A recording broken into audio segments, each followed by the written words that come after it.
Well, howdy, partner. Welcome to Westworld, the complex HBO sci-fi drama that's saddling up for a third season now. Guests can do whatever they want here. They can cowboy up with a white hat to help an old man get up from the mud, or put on a black hat and threaten Sir Anthony Hopkins with a knife.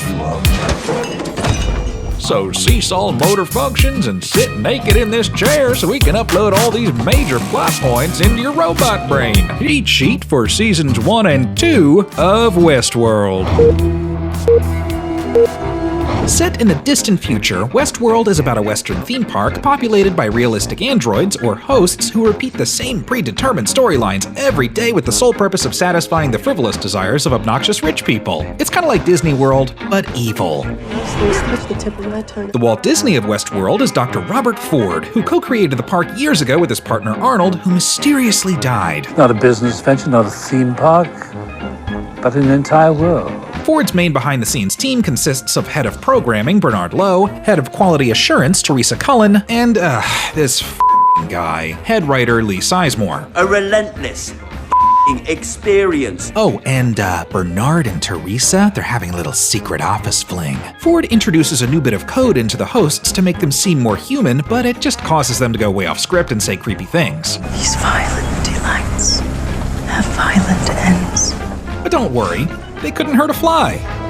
If Ford is Walt Disney, meet his Mickey Mouse, Dolores, the oldest host in the park who normally functions as an innocent country gal with a soft spot for fellow host Teddy Flood. She's having a series of secret philosophical conversations with Bernard. And I think when I discover who I am, I'll be free.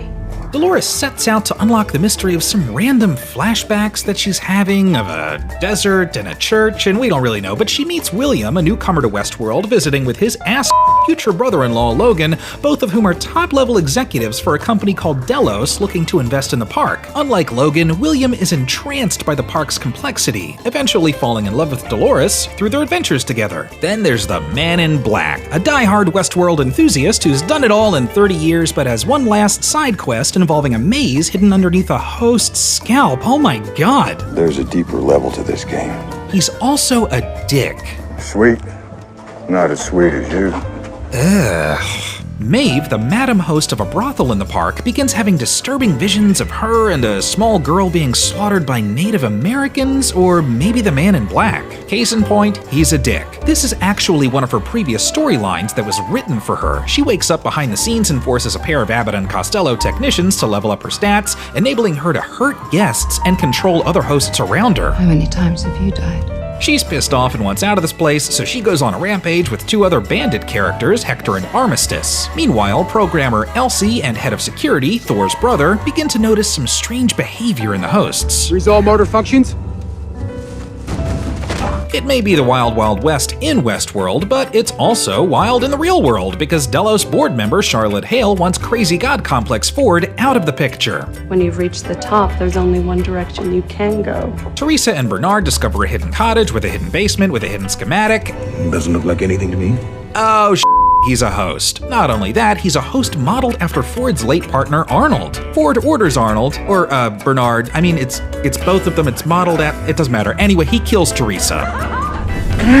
Rapid fire spoiler time! William is the Man in Black. All the stuff he and Dolores did took place like 30 years ago. The show is messing with you, and with time it does that a lot. The maze was designed by Arnold to symbolize the host's ability to achieve consciousness. And he didn't want the park to open because he's a little nerdy boy who prefers hosts over humans. Alive. So he gave Dolores a bad guy software update and made her kill him. A little bad PR, but hey, screw it. Open the park! Back in present day, Ford reveals that Arnold was actually right all along and there's really no stopping all the hosts from achieving consciousness and essentially evolving past humans. So he decides to give Dolores one last little push to achieve full consciousness. And she does, by killing Ford in front of a bunch of guests at a gala, starting a massive robot uprising. Every human is pretty horrified by all of this, with the exception of William, who gets shot and thinks that, hey, this is all pretty cool. Maeve, originally pre-programmed by Ford to wake up behind the scenes and escape Westworld, also starts thinking for herself and instead ventures back into the park to rescue her daughter, just as all the bad stuff starts happening.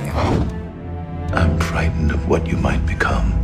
Then in season 2, time is a flat circle and oops, wrong show. Bernard wakes up on the beach 2 weeks after the massacre at the gala to discover Delos' team trying to regain control of the park and a flooded valley with a bunch of dead hosts floating in it. So what in Sam Hill happened in those 2 weeks? And what does Sam Hill mean?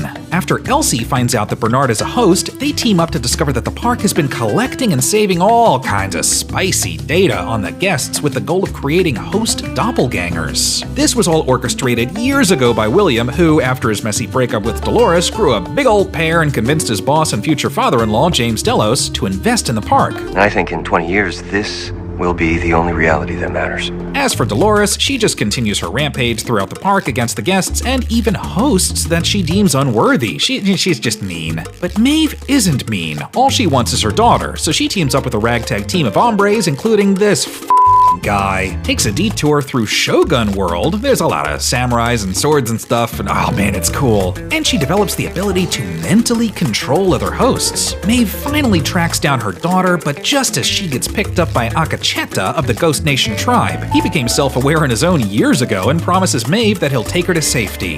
Hi, Dad. Oh, and hey, this is Emily, the Man in Black's daughter. You see, she came to the park to bring him back oh, he killed her. Nothing's stopping me from getting to the end. Yep, he thought she was a host, now she's a ghost. And now that she's toast, he thinks that he's a host. Is he?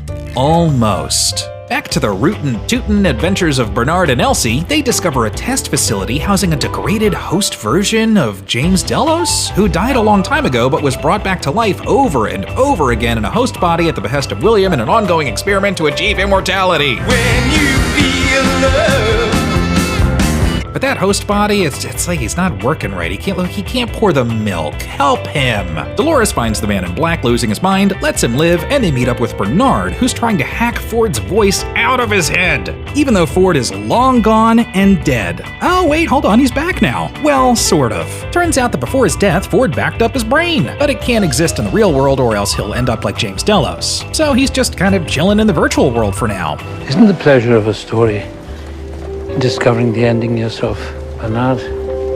Everybody's racing to the Forge, where all the guests' data is being stored on a massive server. Dolores and Bernard head in first and upload or plug in or just Keanu Reeves matrix their way into the Forge's library, where Dolores starts reading up on all the guest information in an attempt to gain an upper hand in her war against humanity. Humans don't change at all. The best they can do is to live according to their code.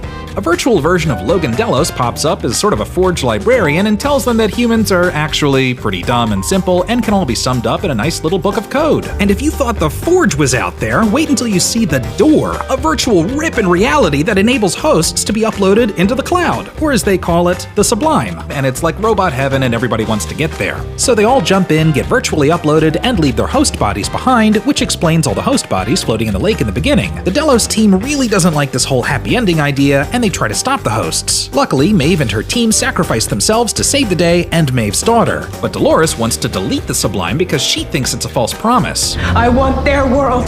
The world they've denied us. Bernard just wants to save everybody, so he kills Dolores. 2 weeks later, Bernard, Charlotte, and the Delos team make it to the Forge as well. But hey, wow, okay, Charlotte just kills a bunch of the Delos team and reveals that she's actually Dolores in a Charlotte host body thanks to Bernard, who changed his mind and now also thinks that humans are dumb. Dolores changes her mind about killing all the hosts, so she transfers their data to a safe location. After all the sacrificing and dying and mind-changing, Bernard learns that Ford's voice in his head was actually his own the whole time, proving that he's finally thinking for himself. Dolores, in Charlotte's body, shoots Bernard and escapes Westworld with his brain and 4 other little robot brains in a little robot bag. Now, out in the real world, Dolores gives herself and Bernard new host bodies because they kind of need each other. But it'll take both of us if we're going to survive. And the Charlotte body is still walking around? Somebody's gotta be in there. We have work to do. Well, that was a pretty good story. Now, I didn't like seeing Teddy go, and I'm still scratching the old noggin about a couple of things here and there. Who are all them other little robot brains? I thought Maeve plumb died, but she's giving it what for to the Third Reich. And what's that? The Man in Black finally made it to the Forge too? Why is it all old and dusty? That ain't my Forge. I'm already in the thing, aren't I? Well, I reckon us humans are doomed. But hey, look, it's Aaron Paul. Oh, he's great. Well, that about does her. Wraps are all up. Until season 3 comes along, that is. So see you out there on the trail.